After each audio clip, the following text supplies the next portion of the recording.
Magandang hapon mga bata. Ako nga pala si Jocelyn M. Baez, ang inyong guro sa Araling Palipunan 9, Economics, Grade 9. Ito ang ating mga layunin sa araw na ito. Una, nasusuri ang kaibahan ng kagustuhan sa pangangailangan bilang batayan sa pagbuo ng matalinong desisyon. Pangalawa, na ipapakita ang ugnayan ng personal na kagustuhan at pangangailangan sa suliranin ng kakapusan. Pangatlo, nasusuri ang hierarkiya ng pangangailangan. At panghuli, nasusuri ang mga salik na nakakaimpluwensya sa pangangailangan at kagustuhan.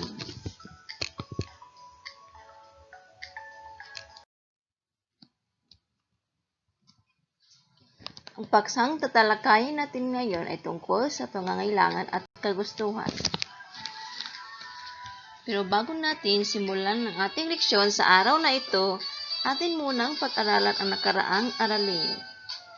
Tinatalakay ang kahulugan ng kakapusan at kakulangan, at kung paano ito nakakaapekto sa inyong pang-araw-araw na pamumuhay bilang mag-aaral at kasapi ng pamilya at lipunan.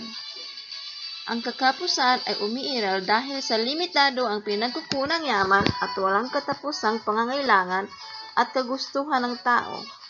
Kaya, mahalaga ang matalinong pagdidesisyon sapagkat hindi lahat ng nais at gusto ng tao ay maaaring makamit. Ang kahulugan ng kakulangan o shortage ay nagaganap kung may pansamantalang pagkukulang sa supply ng isang produkto, kagaya ng kakulangan ng supply ng bigas sa pamilihan dahil sa bagyo, peste, El Niño at iba pang kalamidad. Upang malunasan ang kakulangan sa bigas, ang pamahalaan ay maaaring umangkat ng bigas sa ibang bansa. Inaasahan na babalik sa normal ang supply ng bigas sa sandaling bumuti ang panahon at magkaroon ng saganang ani ng palay. Ang kakulangan ay pansamantala sapagkat may magagawa pa ang tao upang masolusyonan ito.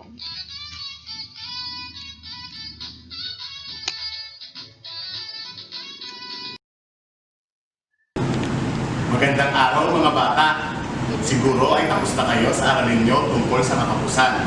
Ngayon naman, tutungo tayo sa panibagong aralin. Ang pabagat sa ating aralin natin sa araw na to ay tungkol sa pangangailangan at kagustuhan. Bawat tao ay may pangangailangan, ngunit hindi matutugunan ang lahat ng ito dahil sa limitadong pinagkukulang yaman. Hindi laging may isda sa dagat o may prutas na mapipitas. Kaya mahalagang malaman natin ang ating pangangailangan at kagustuhan. Para matustusan ang ating pangangailangan at para hindi makaranas ng iba't ibang kakapusan. Ngayon naman ay alamin natin ang pagkakaiba ng pangangailangan at kagustuhan. Magtungo tayo sa pangangailangan. Ang pangangailangan ay mga pangunahing kailangan ng tao para mabuhay. Tinatawag ito na primary needs. Mga bagay na mahalaga para mapadali ang buhay ng tao. Halimbawa, pagkain, damit, bahay at tubig. Mga pangunahing bagay o tinatawag sa Ingles na necessities. Ang susunod ay ang kagustuhan. Ang kagustuhan o sa Ingles ay wants o secondary needs. Maaaring tugunan o hindi tugunan ito sapagkat hindi nakasalalay nito ang buhay ng tao. Mga tinatawag na panluhong bagay o sa Ingles ay luxuries. Ano ba ang pagkakaiba ng pangangailangan at kagustuhan? Magbigay tayo ng halimbawa. Una, tubig. Ang tubig ay pangangailangan ng tao. Hindi tayo mabubuhay kapag wala nito. Tumungo tayo sa kagustuhan. Isang halimbawa ng kagustuhan ay ang tubig na nilagyan ng lasa, nilagyan ng kulay. Juice. Mabubuhay tayo kahit walang juice. Yun ang kagustuhan.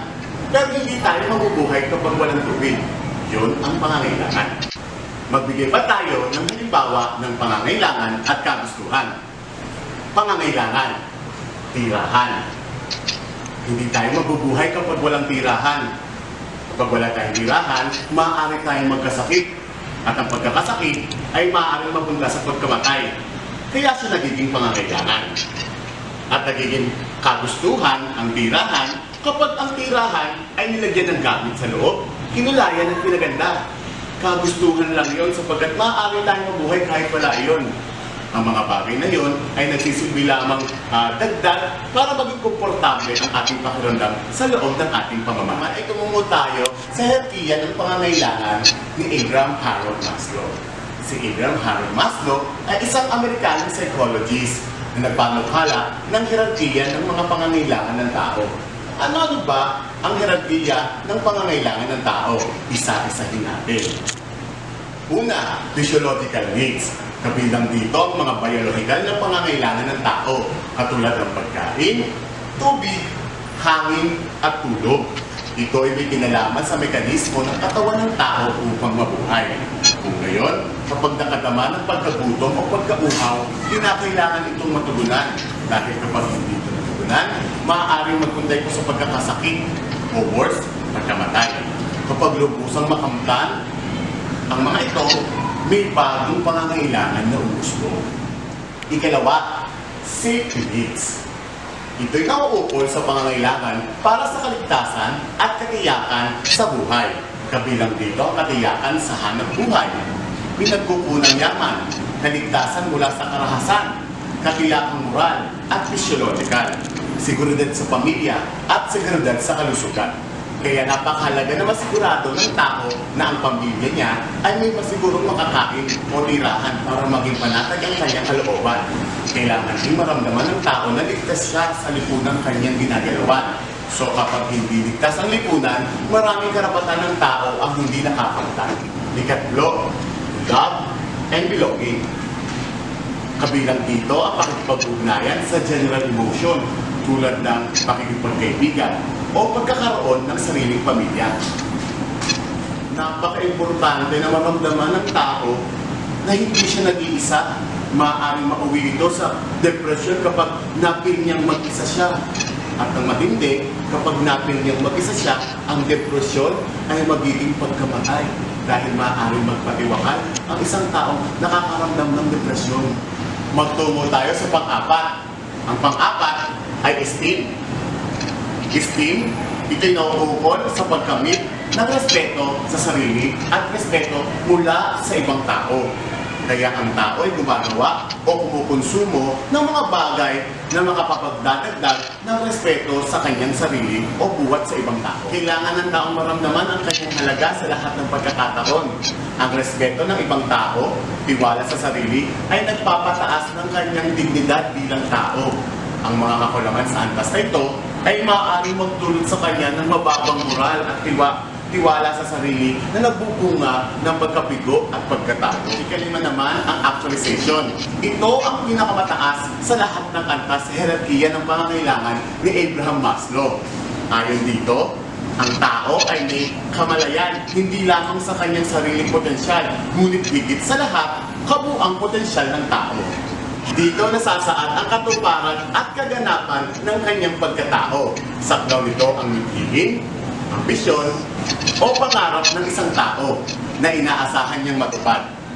Batay sa teorya, nagagawa lamang matuon ng tao ng kanyang pansin sa mas mataas na antas kung napunan na ang mas mababang antas. Sa huli, ipinapaliwanag sa teorya ni Maslow na walang katapusan ang kagustuhan ng tao. Ang pagkakaroon ng pangangailangan ay nakabatay sa matagumpay na pagtugon sa mga naunang antas ng pangangailangan. Muli, isa-isahin natin ang 5 hierarkiya ng pangangailangan ni Harold Maslow. Una, physiological needs. Pangalawa, safety needs. Pangatlo, love and belonging. Pang-apat, esteem. At pang-5, self-actualization. So mga bata, alam na natin ang pagkakaiba ng pangangailangan at kagustuhan. Hanggang dito na lang ako. Paalam sa inyo.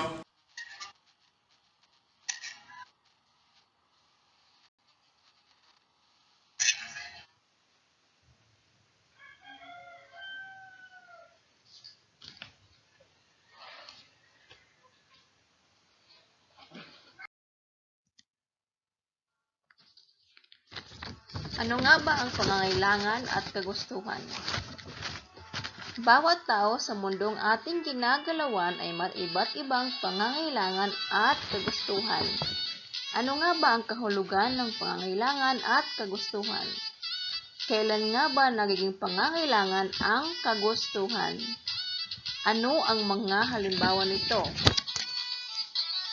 Ang bawat tao ay may mga pangangailangan at kagustuhan.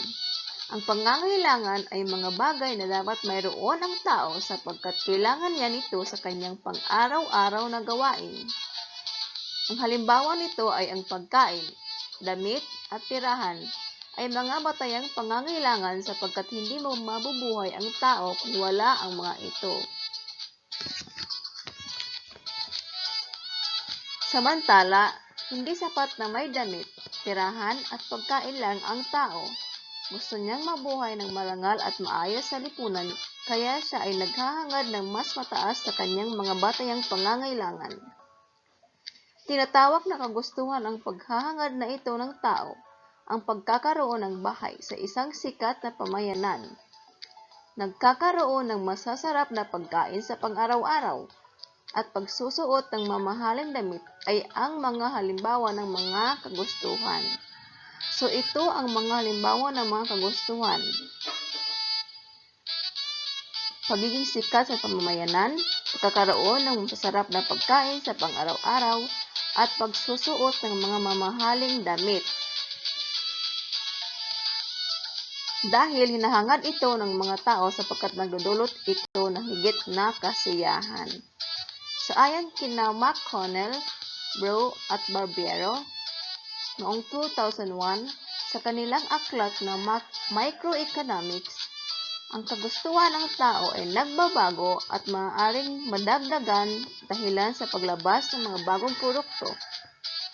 Ang kagustuhan ng tao ay isang bagay ay magdudulot ng mas mataas na antas ng kagustuhan sa paglipas ng panahon. Subalit, sa maraming pagkakataon, ang kagustuhan ng isang tao ay maaaring pangangailangan ng iba, at ang pangangailangan mo ay kagustuhan lamang para sa iba. Ang pagbili ng cellphone, halimbawa, para sa isang negosyante ay isang pangangailangan, ang cellphone. Subalit, para sa iba, ang cellphone ay maaaring kagustuhan lamang.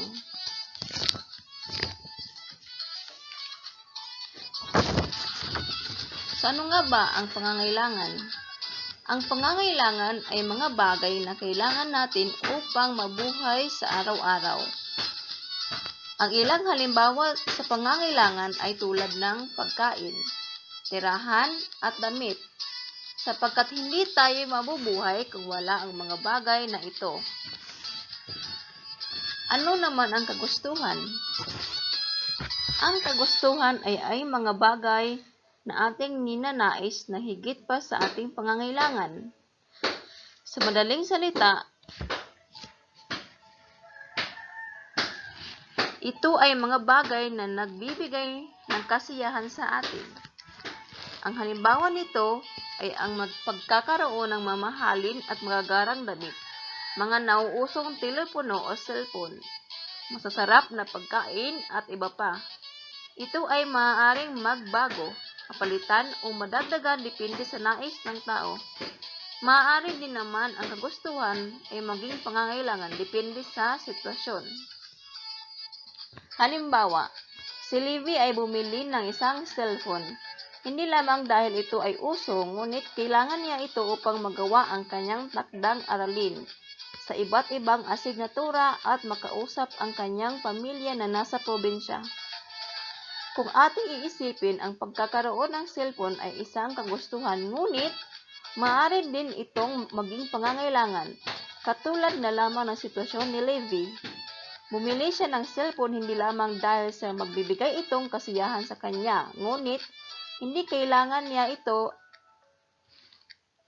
dahil kailangan niya ito at importante ito sa pang-araw-araw niyang gawain. Ngunit kung binili niya lamang ito dahil sa ito ay uso o kaya ay gamitin upang maglaro ng mga offline at online games, ay mananatili pa rin itong kagustuhan.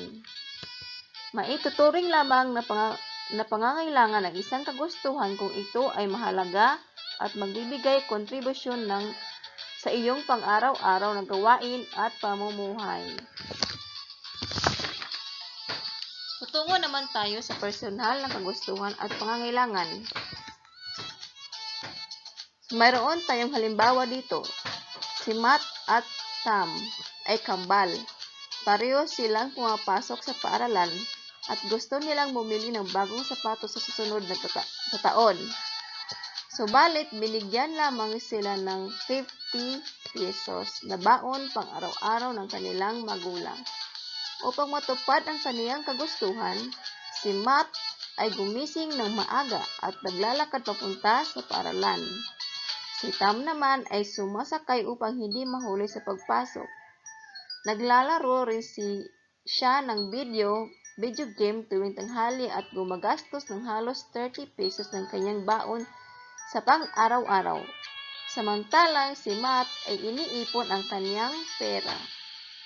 So, natapos ang taong aralan, diskubre ni Tam na gumastos siya ng halos 4,000 para sa video game at pamasahe. Kaunti lamang ang naipon niyang pera pambili ng bagong sapatos. Samantalang si Matt ay may bago ng sapatos gamit ang naipon at may natitira pa siyang pera para sa iba pa niyang pangangailangan. Sa ang pagtugon sa personal na kagustuhan at pangangailangan ay nakasalalay sa kung paano pamamahalaan ang tao ang kakapusang nararanasan nila. Sa kaso ni Matt at Tam, mayroon lamang silang baon ng 50 pesos araw-araw at isang taon na pag-iipon. Kasabay nito ay kailangan din nilang gastusan ang pang-araw-araw nilang pangangailangan sa pag-aaral.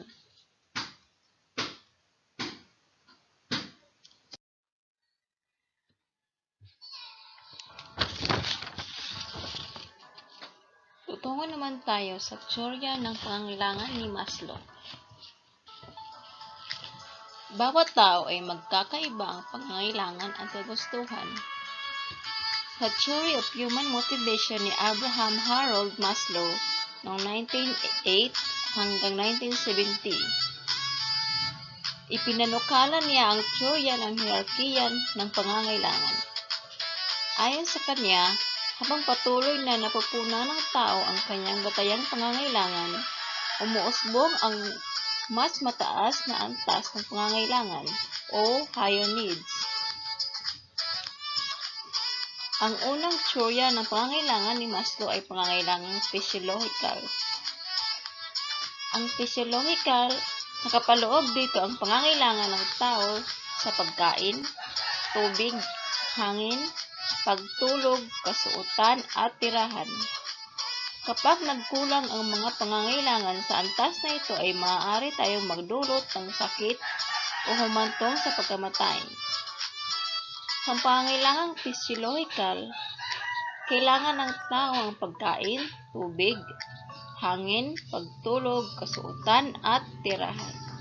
Kung wala ang mga ito, ay maaari itong magdulot ng sakit o humantong sa pagkamatay.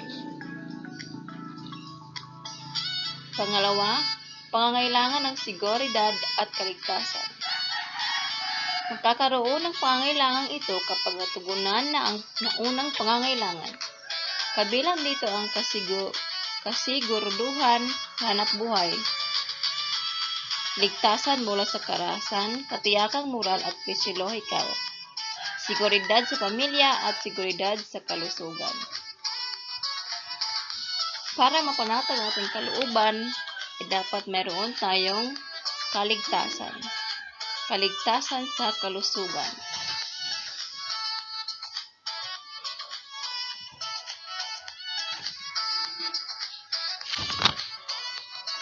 Pangangailangang panglipunan. Kabilang dito ang pangangailangan na magkaroon ng kaibigan, kasintahan, pamilya at ng anak, at pakikilahok sa mga gawaing sibiko. Kailangan ng tao na makipag-ugnayan sa kanyang kapwa at makisalamuha sapagkat mayroon siyang pangangailangan na hindi niya kapag kayang natugunan na mag-isa. Maaaring magdulot ng kalungkutan at pagkaligalig ang sino mang hindi makatutugon sa pangangailangan ito. Sa pangangailangan panlipunan, bilang isang tao, kailangan din natin magkaroon ng kaibigan, kasintahan, pamilya at ng anak. Kung sa piling natin ay tayo lang mag-iisa, ay magkakaroon ito ng depresyon.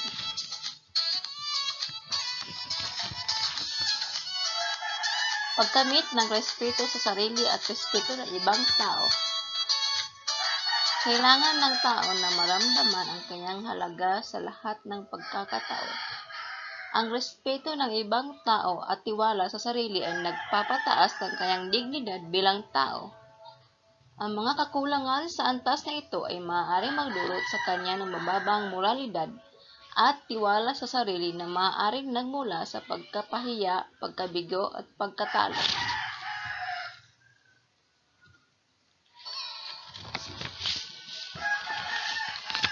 At kaganapan ng pagkatao. Ito ang pinakamataas na antas ng pangangailangan ng tao. Sinabi ni Maslow na ang taong nakarating sa antas na ito ay nagbibigay ng mas mataas na pagtingin sa kasagutan sa halip na katanungan. Hindi siya natatakot mag-isa at gumawa kasama ang ibang tao. Ang mga taong nasa ganitong kalagayan ay hindi makapagkunwari at totoo sa kanyang sarili. May kababaang loob at may respeto sa ibang tao. Ipinapaliwanag sa teorya ni Maslow na sa susunod na pahina na walang katapusan ng kagustuhan ng tao. Ang pagkakaroon ng pangangailangan ay nakabatay sa matagumpay na pagtuon sa mga naunang antas ng pangangailangan. Kung kaya, nararapat lamang na ilagay at isaayos ang pangangailangan ng tao ayon sa kahalagahan nito.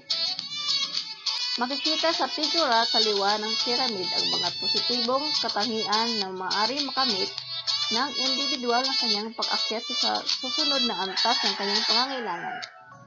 Nasa kanang bahagi naman nito ang maaari negatibong epekto sa pagkabigo ng tao na makaakyat sa susunod na antas.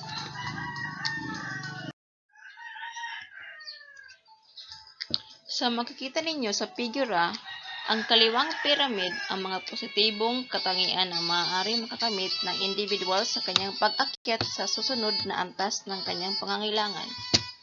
At ang nasa kanyang kanang bahagi naman, ito ang maaaring negatibong epekto sa pagkabigo ng tao na makaakyat sa susunod na antas.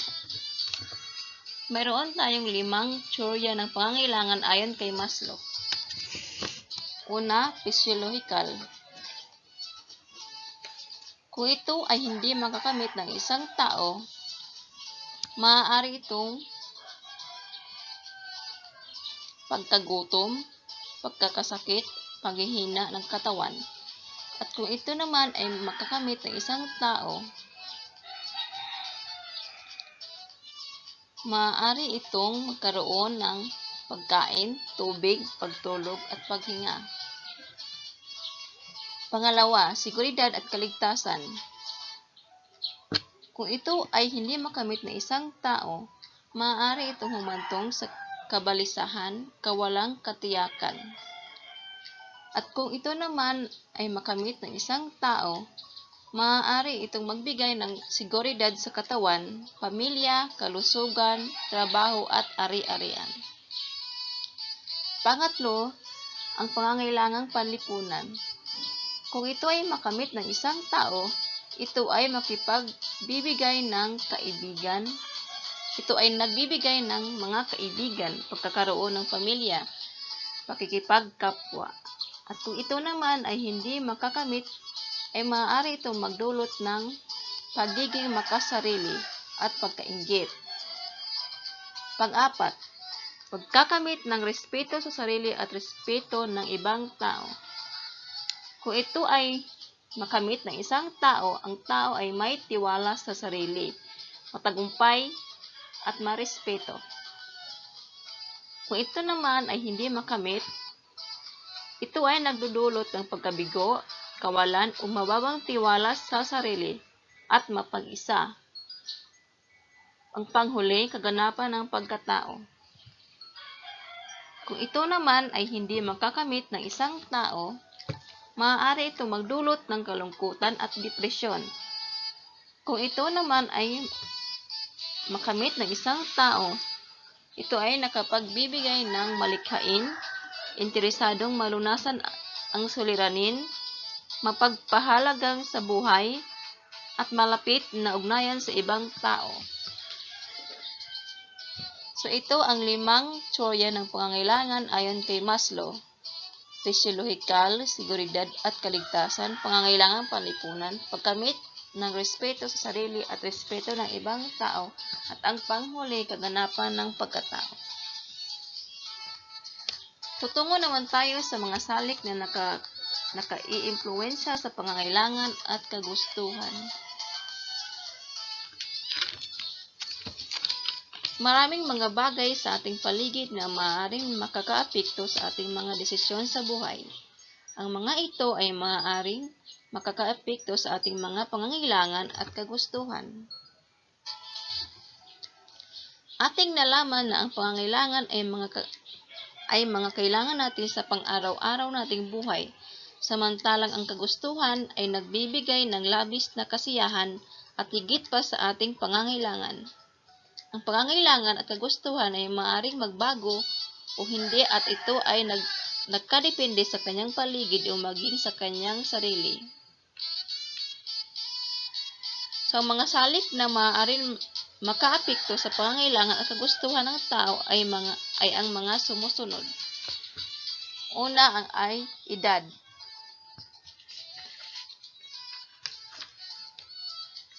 Ang edad ay isa sa mga salik na maaaring maka-impluwensya sa pangangailangan at kagustuhan ng tao. Nagbabago ito depende sa gulang o tanda ng isang individual.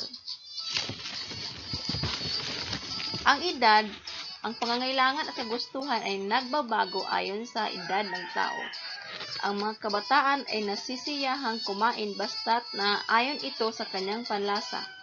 Ngunit sa pagtanda ng tao, kailangan na niyang piliin ang kanyang maaaring kainin upang manatiling malusog ang pangangatawan. Ang halimbawa sa edad ay si Petra ay 8 taong gulang pa lang ay hilig na niyang kumain ng mga matatamis na pagkain. Nang tumuntong siya sa 18 taong gulang, ay naisipan niyang masama ito sa kalusugan.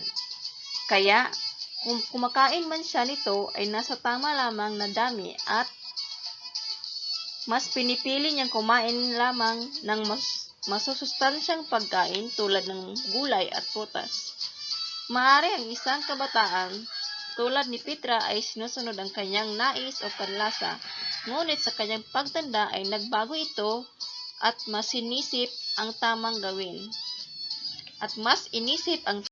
gawin. Pangalawa, antas ng edukasyon. Ang antas ng edukasyon, ang isang taong edukado ay mas mapanuri at matalino sa kanyang mga desisyon, lalo na sa kanyang mga pangangailangan at kagustuhan. Ang pangangailangan ng tao ay may pagkakaiba rin batay sa antas ng pinag-aralan. Ang taong may mataas na pinag-aralan ay karaniwang mas malaki ang posibilidad na maging mas mapanuri sa kanyang pangangailangan at kagustuhan.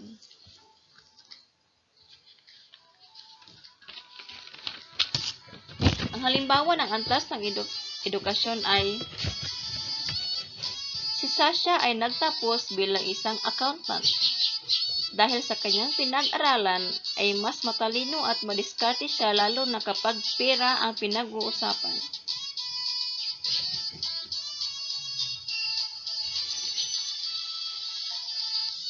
Masisinaalang-alang niya kung saan siya makakatipid at kung anong produkto ang bibilhin niya. Nakakatulong ang kanyang pinag-aralan sa matalinong pagdedesisyon sa buhay. Ang pangatlo ay katayuan sa edukasyon. Katayuan sa lipunan. Ang katayuan ng tao sa kanyang pamayanan at pinagtatrabahuan ay nakakaapekto sa kanyang pangangailangan at kagustuhan. Maaari ang taong nasa mataas na posisyon sa kanyang trabaho ay maghangad ng sasakyan sapagkat malaki ang maitutulong ito upang lalo siyang maging produktibo sa kanyang mga obligasyon at gawain. Ang katayuan sa lipunan ay lubos na nakakaapekto ang katayuan ng isa o higit pang individual sa kanyang pang-araw-araw na pangangailangan at kagustuhan. Ang estado sa buhay ng isang tao ay maaaring magdikta sa kanyang mga desisyon, sa pagpili o pagkamit ng kanyang mga pangangailangan o maging kagustuhan. Maaari ang isang taong may marangal na pamumuhay ay maghangad ng higit pa o kung anong meron siya na kaya rin niyang makamit o makuha. Maaari din naman na ang isang tao na nasa mababang kalagayan o mahirap ang pamumuhay ay isinasaalang-alang kung ano ang mahalaga o kanilang pangangailangan lamang.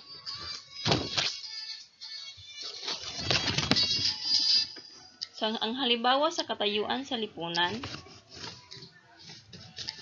si Army na isang manager ng isang kilalang restaurant ay naghahangad na magkaroon ng isa pang kotse upang mapalitan na ang luma niyang kotse.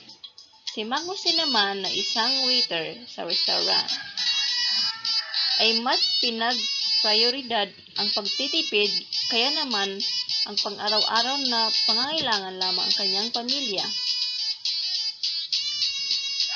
Ang kanyang isinasaalang-alang. Si Melody naman sa isang cashier na naturang restaurant ay nagbabalak bumili ng isang motor upang mas madali ang kanyang pagpasok niya sa trabaho at hindi na mag-commute pa at maipit sa traffic. Sa iyon ang halimbawa sa katayuan sa lipunan. Tutungo naman tayo sa pang-apat, ang panlasa. Ang panlasa ay isa pa sa mga salik na nakapagbabago sa mga pangangailangan at ang panlasa. Ang panlasa sa estilo, ng pananamit at gupit ng buhok ng mga kabataan ay ibang-iba sa estilo ng mga nakakatanda. Ang panlasa ay isa sa mga salik na maaaring makakaapekto sa pangangailangan at gustuhan ng isang tao o grupo. Ang panlasa ay isang kabataan ay maaaring iba ang panlasa sa pagkain at pananamit kumpara sa nakakatanda o maaari namang pareho ang panlasa. So, iyon ang mga salik na nakaka-impluwensya sa pangangailangan at kagustuhan. Una, ang edad.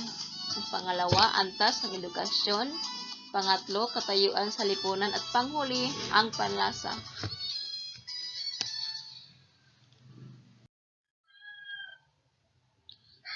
Ang panglimang salik ay ang kita. Malaki ang kinalaman ng kita sa pagtugon ng tao sa kanyang pangangailangan at kagustuhan. Kapag maliit ang kita ng tao, malimit rin ang nagkakasya na lamang siya sa mga pangunahing pangangailangan tulad ng pagkain, damit at pagkakaroon ng bahay. Samantala, naghahangad ng malaki at modernong bahay ang mga taong may malaking kita. Kung mas malaki ang kita, mas madalas na malaki rin ang konsumo. Hindi lamang sa pagkain, kundi sa mga bagay na itinuturing na kagustuhan. At ang panghuling salik ay ang kapaligiran at klima. Ang salik na ito ay nakakaapekto sa pangangailangan ng tao. Kung malapit sa dagat ay ang isang lugar, kalimitan ng hanap buhay ng mga tao rito ay pangingisda. Kaya malaki ang pangangailangan sa mga produktong pangingisda. Kung malamig naman ang lugar, ay maaaring maghangad ang tao ng mga produktong makatutulong upang malabanan ang matinding lamig, tulad ng heater. Samantalang electric fan, air condition unit at iba pa na mga kahalintulad nito ay ang pangangailangan sa lugar na may mainit na klima. So mayroon tayong 6 na mga salik. Una, edad. Pangalawa, antas ng edukasyon. Pangatlo, katayuan sa panlipunan. Pang-apat, panlasa. Panglima ay ang kita. At ang panghuli ay kapaligiran at klima. Kung mayroon kayong mga katanungan, maaari kayong magipag-ugnayan sa aking cellphone number 0905-1571448. Or you may visit our guide link. Thank you and God bless.